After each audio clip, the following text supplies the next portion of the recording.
been beating a lot of hard games of late, obviously playing normal without cheating, and I've just beaten another one. The Adventures of Batman and Robin for the Sega Genesis / Mega Drive. I beat this game 5 times playing normally. 3 times with Batman and 2 times with Robin.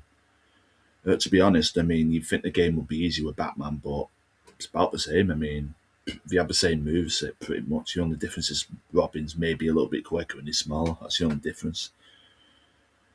Same plot of the game, same enemies. I mean, first boss of the game is Harley Quinn. You have to fight her twice, and then the Joker.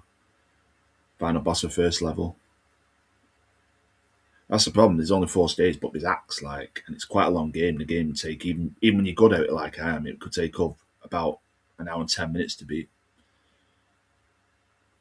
And on the Two-Face stage, you have to fight Two-Face in a helicopter. The final boss of stage 2, but there are other fights like a giant spaceship and a fight with Two-Face in the first act of the second stage. And the first stage is where everyone turns to get a lot of people who can't beat this game. A lot of people just give up on the third stage, the Mad Hatter stage, because I'll be honest, that is the hardest stage in the game. A lot of the fights in the third act with the Cheshire Cat and the giant, whatever it is, don't know. The boss before you fight Mad Hatter, I don't know the name of it. I don't have a manual. But that boss is not difficult either. It's getting to the bosses that's hard. But the Mad Hatter fight is hard. But yeah, a lot of people bang on about the third stage. That's where it ends for a lot of people. It does, yeah. I had trouble with it the first time, but I got through the game like surprising the first time I played it. I've seen the game before. I've seen my mate play it. I've been round to my mate's house and he has the game. I never played it with him, but I watched him, so I pretty much had experience with this game, even though I've never owned it before, if you know what I mean. So I knew, like, maybe that's why I beat it first time, because I've seen my mate play it before. I know the boss's patterns. I know the enemy's patterns before the bosses.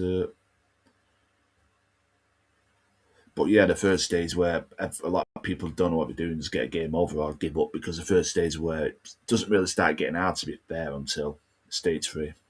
But you can die in level 1 or 2 if you're not good at the game, and it's very easy to die in this game. And the fourth stage, even though you think it would be the hardest, it's easier than the third stage. And the fourth stage is way shorter than the third stage. I mean, there's only a few acts. Then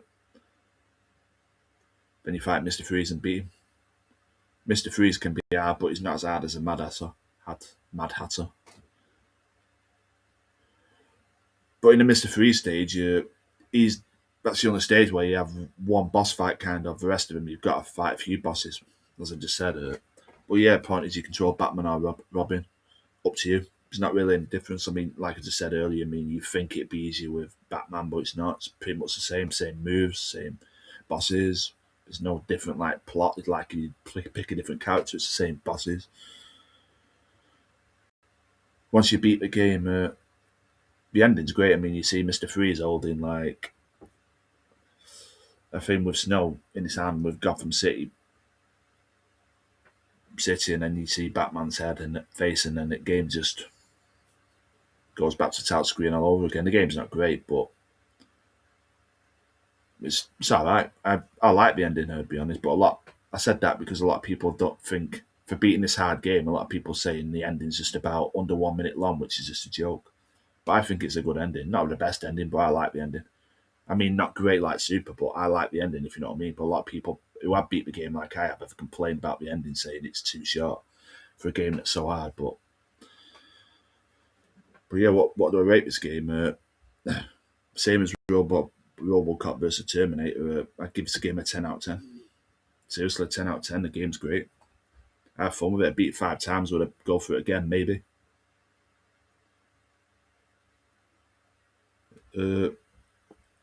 Both a 10 out of 10. This and RoboCop versus Terminator. Which game is easier? Definitely RoboCop versus Terminator.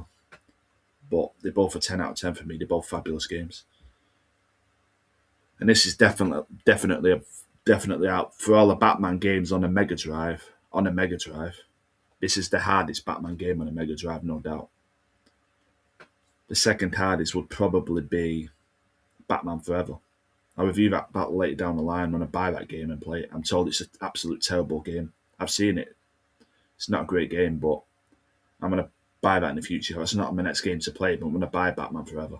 A lot of people hate that game to beat him up, but that's an hard game, but it's not as hard as this. But that's apparently the second hardest Batman game on the Megadrive. And then the third hardest will probably be Batman Returns. I'm going to play that too. But yeah, this game's great. It cost me a lot of money. It cost me about 50 quid, but I'd say it's worth it. It's one of them rare games, but it's absolutely worth it. It's a fabulous game. I mean, well done to the developers who made it. I like the SNES version too, but that's a completely different game.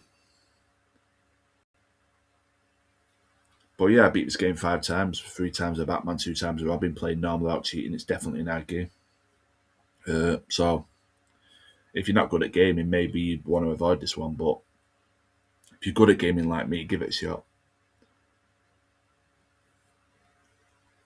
But yeah, I've said the plot of the game. Oh no, the plot. I've not said that yet. The point is, that's the plot of the game. I think Mr. Freeze releases a Joker. Mr. Freeze himself. I'm sorry, releases himself. I think the Joker, Two-Face, and Mad Hatter. And that's what the plot of the game is. You've got to get them all back in prison again. But yeah, it's definitely a challenging game. I'm not saying it's the hardest game on the Mega Drive, but it's one of them.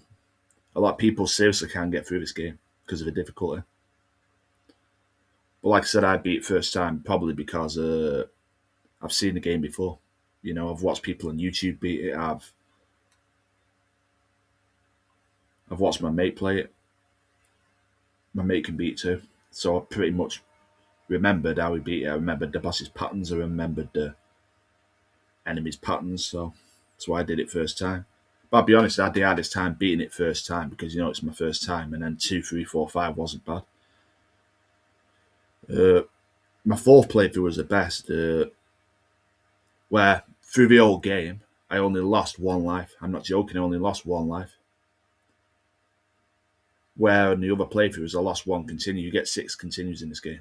But fortunately, you can get checkpoints. You don't have to start right at the beginning of like an act again, which is just credit the developers for not making you do that. Probably don't want to got away with it if they did, because the game, they would have got stick for making the game too hard. So you had to make it. You had to give you some slack, didn't they, with that? But yeah, I've explained everything. The game's amazing. It's a 10 out of 10.